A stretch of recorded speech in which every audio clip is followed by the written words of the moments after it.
What's up, everybody? In today's video, we're going to be exploring what your money is worth in Lord of the Rings Heroes of Middle-earth, and that's a little deceptive. What we're going to be exploring is what's best to use your gems on. So I did spend $100 on gems in the beta, if you will, the beta test phase, and then I spent the gems on a bunch of different things. We went from energy to chests to gear chests, the whole kit and caboodle, and we're going to explore that in this video. Please like, share, and subscribe. Make sure you get your friends involved. If we can get this channel up to 1,000 by the end of the month, I would be super appreciative. Super duper appreciative. Anyway, I hope you enjoy the video. Bye-bye.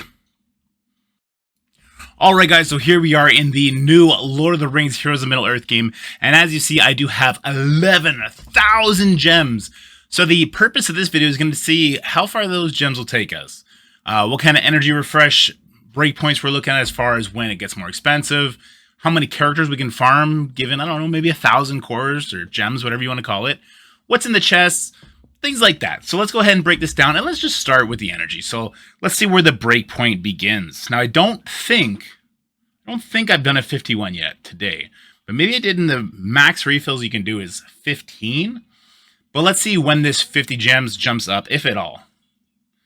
So there's 1, there's 2, there's 3, and now it's up to 100. I think I might have done one. I think you're allowed to do 15. All right, so then it goes up to 100. There's 100, 100, 100, and then we're up to 200. So this looks like very similar to what we have in Marvel Strike Force, except it seems to be a little bit more limited on how many you can do. So we did 200. There's another one. And now it's up to 400. Let's keep going. Let's see the final one, because we are coming down here. It's probably going to be 800 after this one, right?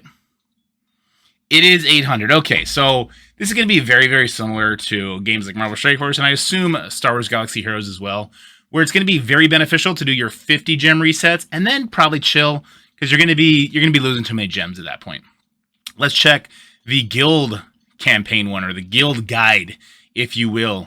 We start at 100 here. I have not done any here for sure. The max refills we can do is 10.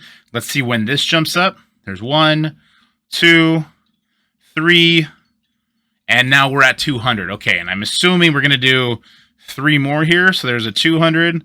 There's another 200. Oh, just 2 of them. And then we're up to 400. And then is the final one going to be 800 again? It looks like, yeah, 2, and then it's 800. Let's do it. We're going to drain our cores faster than I anticipated. All right, and the last one is 1,600. Okay, I mean, that's going to be very similar as well, where you're probably not going to want to go past the 50 core, or sorry, the 100 core resets if you're doing the guild campaign. Let's go into those campaigns right now and see what kind of experience difference there is. I mentioned this in the last video, but I just want to see if it evens out. So for 10 energy... Alright guys, so I'm doing a different recording because while I was going through to try and do the math, I noticed some interesting things about which campaigns are giving you what. So we're going to break it down here a little bit faster, a little bit more coherently, and we're going to skip ahead to when I start opening some chests after that. So when we're spending energy on these campaigns, we want to take a look at 3 different things. We're going to look at the account experience that you're getting, the character experience that you're getting. You need that resource to actually put levels on your character, and the gold. And those are going to be the 3 things that are going to kind of differentiate what we're getting per node, and then also ability materials, which we'll talk about when we get over to guild. So right now I'm on chapter 4 of the normal difficulty. Sorry, I'm kind of hiding it there. And you can see we're getting 8 account experience. So 1 account experience per energy spent. We're getting 128 character experience and 500 gold. Let's go down to chapter 1 of the normal campaign, and you see a giant difference. So 170 gold and 42 character experience. The jump from chapter 1 to chapter 4 is huge in the resource department. So for farming the later chapters, we're going to have more gold to level our characters. We're going to have more experience to level our characters as well. But notice, the account experience remains consistent. This is good.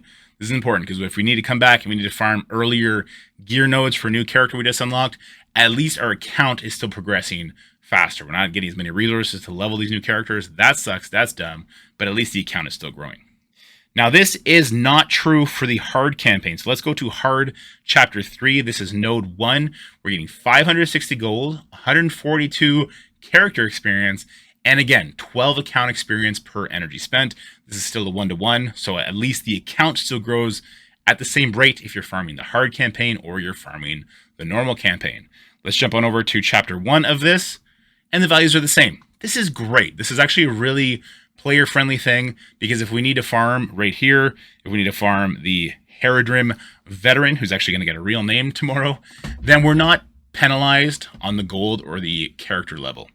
Now, finally, if we go over to the guild campaign, this works like the normal campaign. So you see we got 935 gold, 240 experience, and again, 10 account experience for 10 energy spent. Now, you can do the math here. We know that it costs twice as much gems in order to buy the same amount of energy for the guild campaign. This means that to level your account, it's more efficient to spend gems on the light and shadow campaign. However, then you're not getting those ability resources, which you can actually use to put new abilities or upgraded abilities, on your teammates, and that actually is a huge boost to them. So I don't know where the different value lies, but I do not sleep on the guild campaign is all I'm trying to say. Anyway, if we go over to chapter 1, we're going to see a giant jump down. So now we're actually only spending 8 energy, but as you can see, the gold jump, the character experience jump still doesn't make sense. However, the account experience is at least still holding at a 1-for-1. So if we come back here to farm these characters, we are losing on the gold and the experience, and that really sucks. It is what it is. So when we're farming Ugluk or Ironhide, we're losing out on golden experience. Anyway, I just wanted to fill you in on that little find. Let's get back to maybe farming characters or something, opening in chests. I don't know. It's gonna be fun. All right, yeah, let's go ahead and farm Ugluk. He's an Isengard character. We're currently at 92 out of 130. Looks like I haven't farmed him. Oh no, you can farm him all you want. All right, so let's go ahead and drop some stacks on him.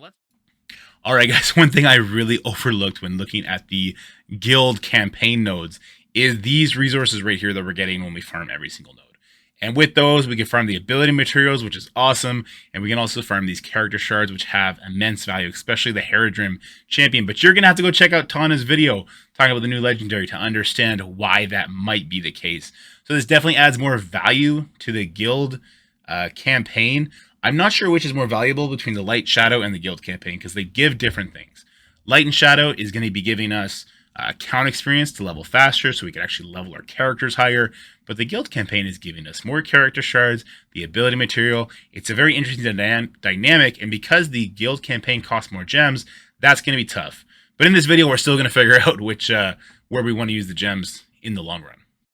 Nonetheless, okay, let's go ahead and spend 160 energy, and let's see how many shards we get for him. 15, so out of 20, we only got it 5 times. Okay, that's kind of not great. I've had much better experience with the rolls before, so let's try it one more time.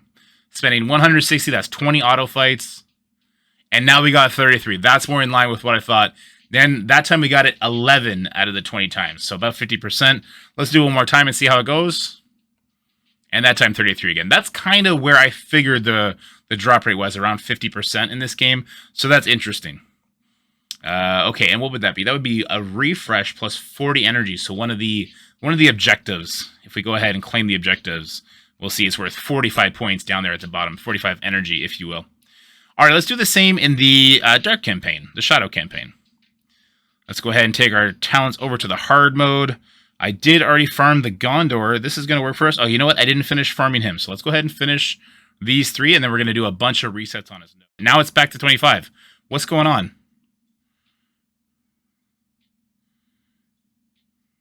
Now it's at 50.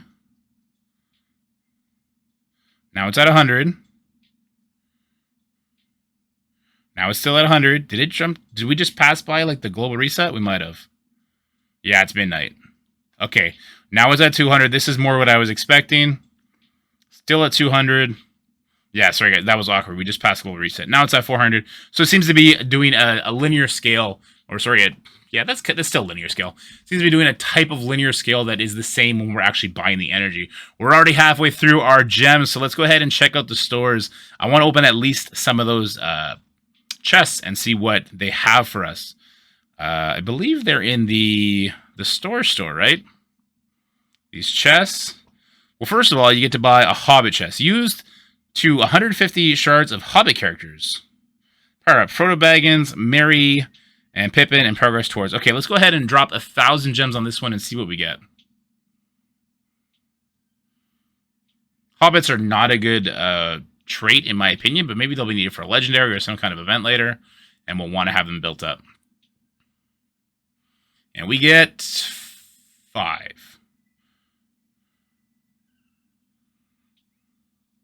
Are you serious right now? 5 shards for 100 gems? Don't buy that chest, ever. Ever, ever, ever. Wait, really? Can we see the drop rates on that? 0.1%. Okay, these chests are garbage. Garbage, garbage, garbage. Especially in the early game. You just want to be buying energy if that's what we're looking at. That sucked. Is this chest kind of similar?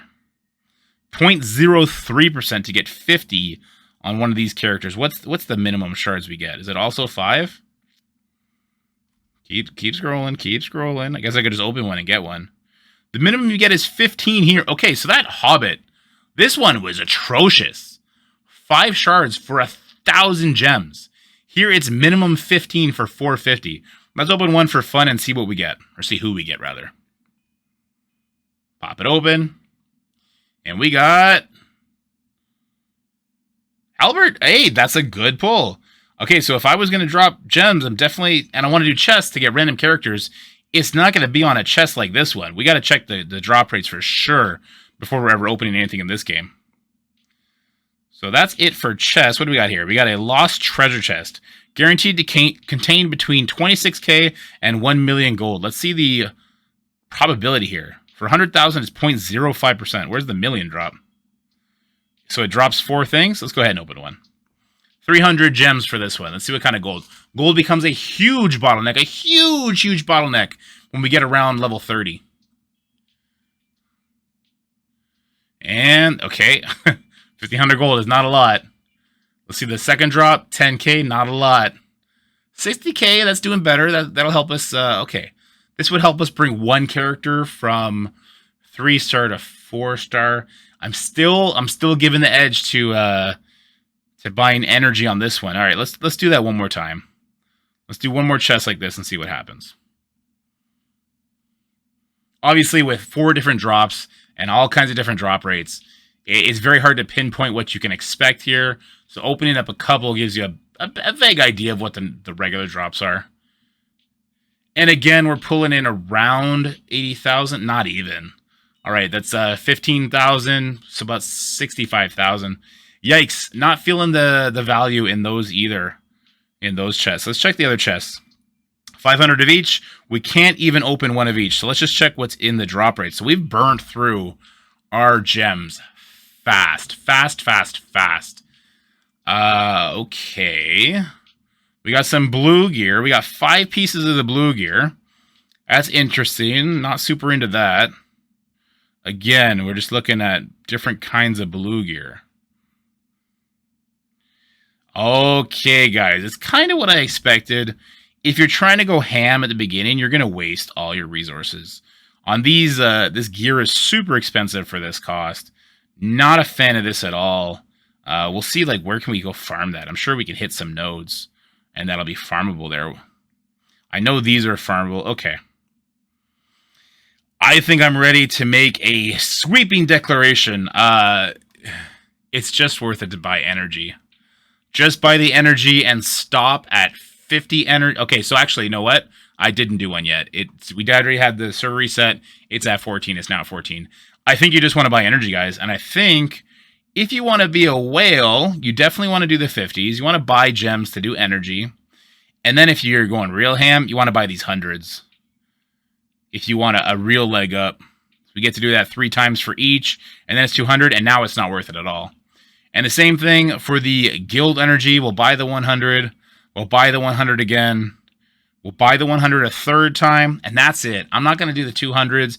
It starts getting a bit too expensive. Now, you're not going to climb as fast as somebody cracking it out and buying energy offers and things like that.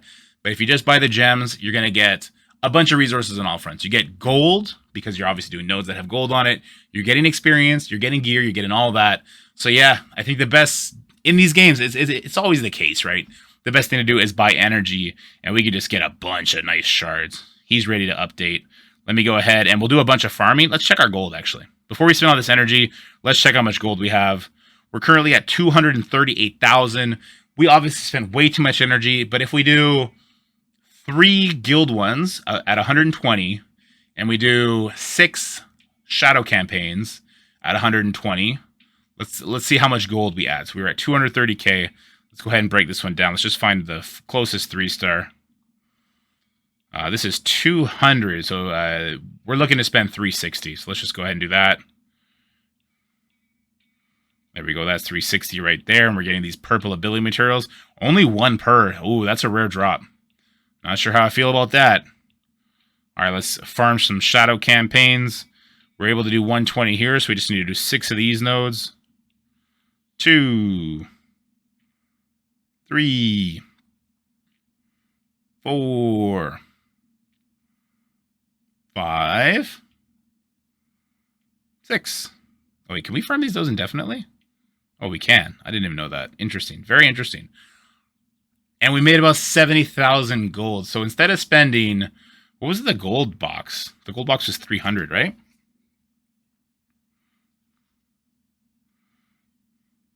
So yeah, the gold box was 300. It got us around 65, 80,000. Let's split the difference and call out 72,000 gold. That's about what we got for spending this energy. We did spend more gems than that, though. So to do what we just did, we spent 150 plus 300 is 450, plus another 300 is 750, right? So we did spend more than twice as much, but we got a bunch of gear with it. You could have got character shards with it, experience, all kinds of other goodies. Yeah, unless you're cracking it out, guys, I'm not seeing the value in these chests. I'm definitely not seeing the value in this chest. Let's just pop this for funsies, just because everything's getting reset. I wouldn't be spending my gems this recklessly if it wasn't all getting reset tomorrow. Let me tell you. And we got 10 here. That's so bad. Oh my god, that's so bad. Let's open one more just for the lulz, and then we'll wrap this video up. Yeah, these boxes are bad.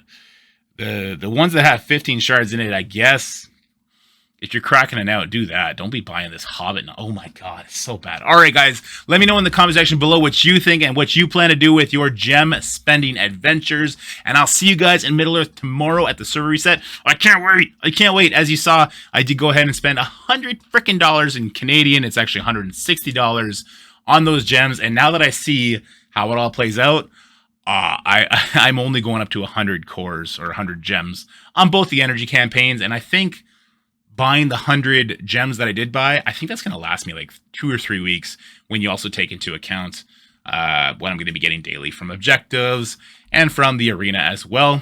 Fingers crossed that it helps me set myself up in the arena and hold a little bit. Though, again, I'm just buying gems isn't enough to do something like that. You're going to have to buy offers for teams like goblins, because even though I have a nice stockpile of gems and I'll get a lot of energy, I'm not able to reach the goblins day one. That's just not going to happen.